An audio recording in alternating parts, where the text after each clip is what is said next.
अनंत करुणानिधि, वात्सल्य वारिधि, सिद्धांत पारगामी, धर्म के स्वरूप को स्पष्ट दर्शाने वाले वीतराग भगवान महावीर स्वामी को भावों से वंदन। वर्तमान आचार्य सम्राट ध्यान योगी युग पुरुष शिवाचार्य भगवान के श्री चरण सरोजों पे कोटि कोटि नमन करती हूँ। मम हृदय निवासिनी गुरनी मैया महासाध्वी सरल आत्मा श्री वीणा जी महाराज साहिब के श्री चरण कमलों में शत शत वंदन करते हुए धर्म प्रेमी बंधुओं, माताओं एवं भवी जीवों, आप श्रवण कर रहे हैं मल्लीनाथ भगवान के जीवन को, जिन्हें आप मल्ली कुमारी जी के जीवन से श्रवण कर रहे हैं। आई होप कि मैं उम्मीद करती हूँ कि आप सुने हुए में से कुछ ना कुछ अवश्य में ग्रहण करेंगे। मल्ली कुमारी का जीवन प्रसंग आप कई दिनों से श्रवण कर रहे हैं। महाबल के भव में उन्होंने तप साधना का मार्ग ग्रहण किया था। तपस्या के क्षणों में महाबल का भाव ये भी बन गया था कि वे किसी जन्म में तीर्थंकर बने। ऐसे शुद्ध भाव उनके मन में आए थे। तीर्थंकर, तीर्थ के दो प्रकार होते हैं। धर्म प्रेमी बंधुओं, थोड़ा सा इसको समझने का प्रयास करेंगे। गुरु भगवंतों से जो लिया, श्रवण किया, शिक्षा ली, उसके आधार पर आपको बताने का प्रयास करती हूँ कि महापुरुषों ने क्या लिखा और क्या समझाया और क्या बताया। आप पढ़ते हैं, सुनते हैं।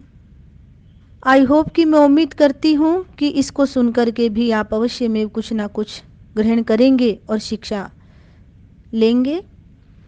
तीर्थ भी दो प्रकार के होते हैं, द्रव्य तीर्थ और भाव तीर्थ, बाहरी और आभ्यंतर।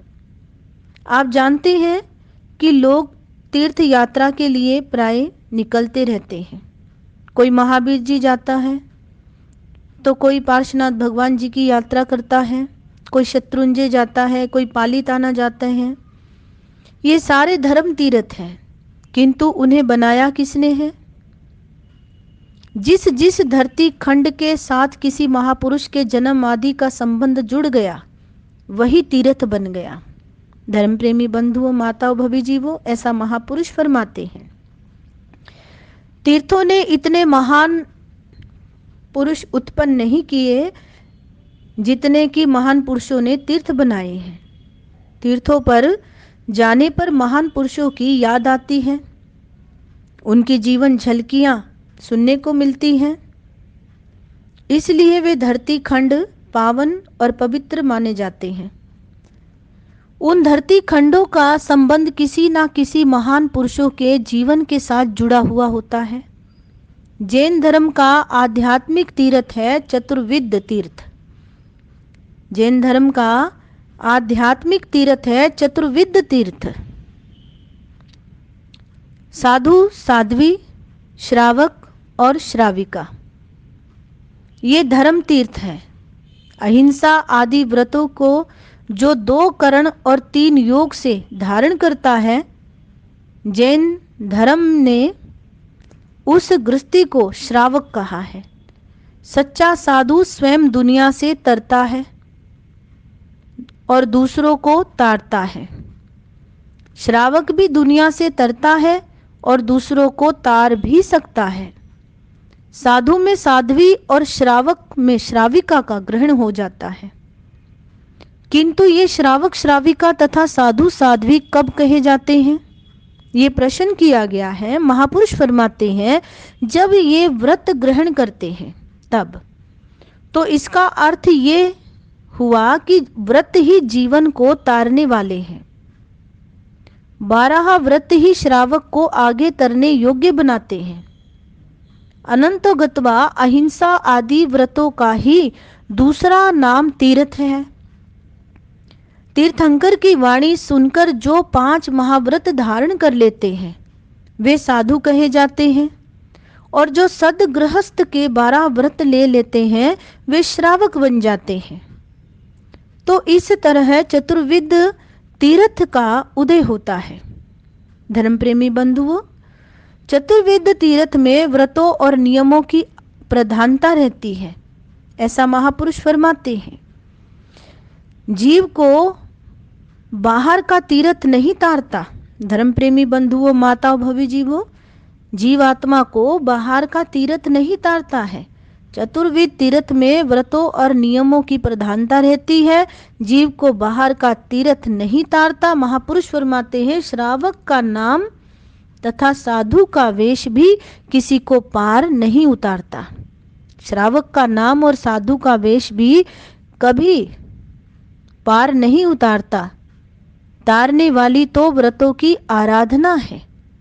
गौर करना, यदि कोई तीर्थ पर जाकर व्रतों की अवज्ञा तथा अवहेलना करे, वहां पर यदि आमोद प्रमोद मौज मस्ती में लगा रहे तथा सांसारिक प्रवृत्तियां करता रहे, तो फिर उसे तीर्थ यात्रा कौन कहेगा?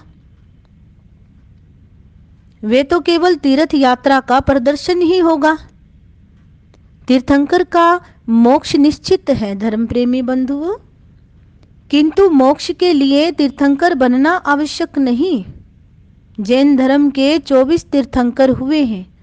इस अवसर्पणी में 24 तीर्थंकर की बात भागवत में भी कही गई है। कहीं उधर अवतार है और इधर तीर्थंकर, दोनों ही महान पुरुष कहे जाते हैं और दोनों ही दुनिया में धर्म की प्रतिष्ठा करने के लिए आते हैं।